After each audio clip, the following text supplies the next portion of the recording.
Sir, DGISPR ने आज बड़ी अहम प्रेस कॉन्फ्रेंस की है और अफगानिस्तान के हवाले से भी उन्होंने बड़ी इंपॉर्टेंट एक बात की है कि उनकी शराइत मायने नहीं रखती और हम उनसे सिक्योरिटी की भीख भी नहीं मांगेंगे, बल्कि ताकत के बल पर बोते पर हम अमन कायम करेंगे। आप बतौर आर्मी ऑफिसर इस बयान की अहमियत और इसकी सख्ती को किस तरह से देखते हैं? जी, बहुत शुक्रिया शरिया, आपने इनवाइट किया। देखिए, ये कन्वे करना ज़रूरी होता है। जब नेगोशिएशन हो रही होती है तो अपना अपना रिज़ॉल्व दिखाना होता है और आपने डिटर्मिनेशन अपनी बतानी होती है। ताकि जो दूसरी पार्टी है या फ़रीक है उसको अंदाज़ा हो जाए कि उसके कॉन्सिक्वेंसेस क्या होंगे। आपका जितना रिज़ॉल्व किसी को इन्फ्लिक्ट करने का ज़्यादा होता है, उतनी ही बार्गेन आपको बेहतर मिलती है नेगोशिएशन। तो ये इम्पोर्टेंट चीज़ है कि जब आप किसी को ये बताएँ कि हमारी कितनी कन्विक्शन है या हमारी कितनी अर्जेंसी है या हमारा कितना ज़्यादा पक्का एक मुसम्मम इरादा है, तो फिर जो दूसरा फ़रीक होता है वो उसी हिसाब से आपसे नेगोशिएट करता है और कम से कम वो अपने लिए प्राइस कैलकुलेट ज़रूर कर लेता है कि अगर मैं नहीं मानूँगा ये बात, तो मुझे क्या कीमत देनी पड़ेगी। और ये एक अंदाज़ा दूसरे को लगवाना ज़रूरी होता है नेगोशिएशन। तो सर, उन्होंने स्मगलिंग और मंशियात के हवाले से भी उस पर भी बड़ा जोर दिया है कि किस तरह से ये चीज़ हो रही है और हमें कंट्रोल करने की ज़रूरत है। जी, मंशियात स्मगलिंग तो ज़ाहिर है बहुत पुराना यहाँ पे इश्यू रहा है बॉर्डर पर और बहुत ज़्यादा सोर्स ऑफ इनकम भी है बहुत सारे ग्रुप्स का या इवन आर्म्ड ग्रुप्स का, वेपनाइजेशन की और टेररिज्म की बहुत ज़्यादा एक वजह भी है ये। और ज़ाहिर है ये सारी चीज़ें इकट्ठी जुड़ी हुई हैं, स्टैंड अलोन नहीं है। जब भी बॉर्डर के अंदर इस तरह की इन्फिल्ट्रेशन होती है, उसके अंदर ज़ाहिर है जब एक दफ़ा स्मगलिंग होती है, फिर ड्रग्स भी आ सकते हैं, फिर करेंसी भी होती है, फिर फूड भी हो सकती है, फिर टेररिज्म भी हो सकता है, फिर ह्यूमन स्मगलिंग भी होती है और जिसकी ह्यूमन स्मगलिंग के अंदर फिर टेररिज्म भी या खुदकुश धमाका करने वाले या प्लान करने वाले लोग भी आपके मुल्क की सरहदों में आ जाते हैं। तो ज़ाहिर है सबको चेक करना पड़ेगा, ये स्टैंड अलोन आपका सिर्फ नेगोशिएशन से काम नहीं पड़ेगा, हमने अपनी कैपेबिलिटी दिखानी होगी कि हमारा रिज़ॉल्व और कैपेबिलिटी दोनों हैं और अगर वो नहीं मानेंगे तो हम वैसे चेक एंड बैलेंस भी कर सकते हैं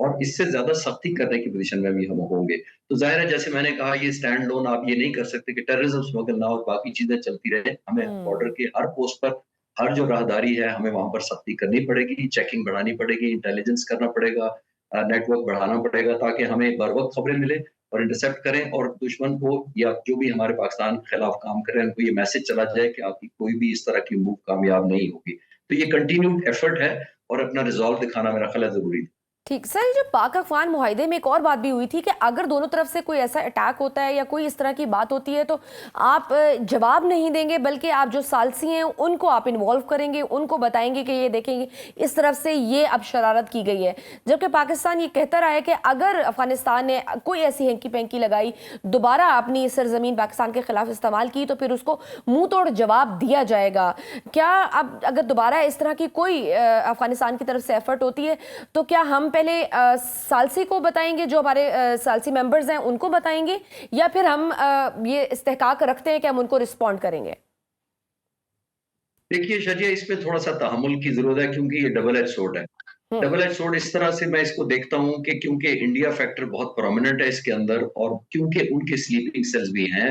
मैं आपके व्यूअर्स को रिफ्रेश करता चलूँ कि कुलभूषण यादव जो है वो इसी तरह के एक प्रोजेक्ट में पकड़ा गया था, उसकी यही ज़िम्मेदारियाँ थी, जिसका मतलब ये है कि हिंदुस्तान का नेटवर्क यहाँ ऑलरेडी मौजूद है और स्लीपिंग सेल्स होते हैं, डोरमेंट रखे जाते हैं, वक़्त आने पर उनको ट्रिगर कर दिया जाता है। तो बाज़ दफ़ा ये भी हो सकता है, मैं उनसे ज़िम्मेदारी तालिबान से तो नहीं हटा रहा, लेकिन मैं ये समझता हूँ कि ये भी एक पॉसिबिलिटी है कि एक थर्ड पार्टी कर दे ताकि ब्रीच ऑफ आपका एग्रीमेंट हो जाए या ब्रीच ऑफ सीज़ फायर हो जाए और आपके अंदर बद-एतमादी हो, तो हमें वेल कैलकुलेटेड देखना पड़ेगा कि अगर खुदा ना ख़ास्ता इस तरह का कुछ वाक़या होता है, तो ये तो नहीं कि कोई तीसरी पार्टी या तीसरा फ़रीक ऐसा करवा रहा है जिसके अंदर हम एक-दूसरे का एतमाद ख़त्म कर रहे हैं। लेकिन मैं रूल आउट नहीं कर रहा कि तालिबान खुद या उनके स्पॉन्सर्ड या पहले से ऐसे ग्रुप जिनको ये टास्किंग कर दी गई हो तो वो भी कर सकते हैं, तो हमें डिफरेंशिएट ज़रूर करना चाहिए। सर वो तो क्लियर हो गया हुआ है ना कि इस सब के पीछे बड़ा क्लैरिटी के साथ बता दिया गया हुआ है कि भारत है जो प्रॉक्सी के थ्रू उनको इस्तेमाल करके और डॉलर्स ऑफर करके ये सब पाकिस्तान के खिलाफ कर रहे हैं। ये तो सर तय है कि कहाँ से स्ट्रिंग्स पुल हो रही हैं। तो अगर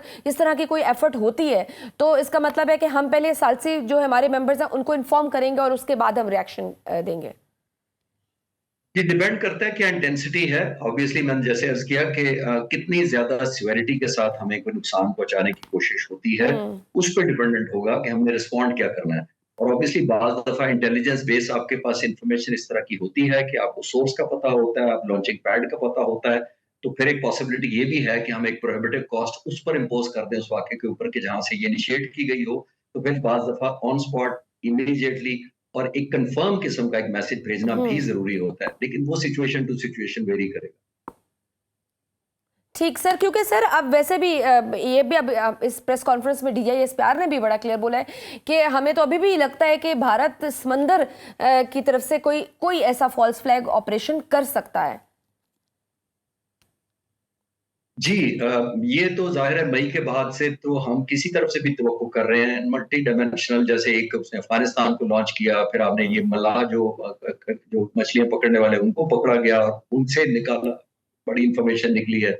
तो बात ये हम ये देखनी चाहिए, हमें रियलाइज करना चाहिए कि हिंदुस्तान कोई भी ऐसा मौका हाथ से नहीं जाने देगा। और जाहिर है वो स्ट्रेच करना चाहता है कि एक तरफ पाकिस्तान को अफगानिस्तान के साथ अनकंफर्टेबल किया जाए और सेकंड प्रॉन्ग खोला जाए साउथ ईस्ट की तरफ पाकिस्तान के, जहां वो समंदरी हदूद में अपनी एक्सरसाइज कर रहे हैं, शो ऑफ फोर्स दिखा रहे हैं। विक्रांत को सिर्फ, जिसको मैं हमेशा कहता हूँ वो शायद फोटोशूट के लिए रखा हुआ, उन्होंने फिर निकाला, उसके ऊपर चंद तस्वीरें खींची जहाजों के बैकग्राउंड में और मीडिया को रिलीज कर दी कि ये विक्रांत खड़ा है। मैंने विक्रांत अपनी सर्विस के दौरान भी और उसके बाद भी रिटायरमेंट के मैंने बड़ा डाटा किया, बड़ा रिसर्च किया, मैंने पाक फज़ाइया से भी पूछा, पाकिस्तान बहरिया से भी पूछा, वो विक्रांत आज तक नजर नहीं आया और ना निकाला जा सका है। वो मुझे लगता है एक्सरसाइजेज के लिए होता है और एक फोटोशूट के लिए होता है और मीडिया को प्रेजेंस दिखाने के लिए होता है। तो अगर वो समंदर की तरफ कोई इन्होंने अनफॉर्चुनेट अगर कोई मिस एडवेंचर करने की कोशिश की, तो ये मैं आपको कंफर्म कर सकता हूँ कि हमारी विजिलेंस, हमारी नजर और हमारा जो इंफॉर्मेशन नेटवर्क है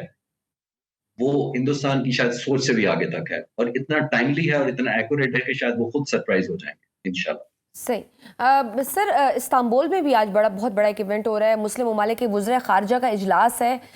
गज़ा के हवाले से। क्या आप समझते हैं कि इससे इस्लामी ममालिक के दरमियान कोई दिफाई या इंटेलिजेंस कोऑर्डिनेशन ब्लॉक बनने की बुनियाद रखी जा सकती हो? क्योंकि अब तो तुर्की की जानिब से भी ये खदशा सामने आ गया है कि इसराइल इस अमन मुआहदे को कमज़ोर करने की कोशिश कर रहा है और 55 बार खिलाफ वर्जियाँ कर चुका है इस मुआहदे की। तो क्या मुमकिन है कि इस मुआहदे के बरक्स कोई दिफाई प्लान मुरतब किया जाए? चलिए, मैं तो उस वक्त से कह रहा हूँ जब ये एग्रीमेंट हुआ था और मैं इसको शकूक व शुबहात से एक नजर से देखता था, मेरी अपनी वजह से नहीं, इजराइल के ट्रैक रिकॉर्ड की वजह से। बिल्कुल। और आपने देखा होगा अभी जिसको कहते हैं ना, अभी एग्रीमेंट की स्याही भी नहीं सूखी थी, तो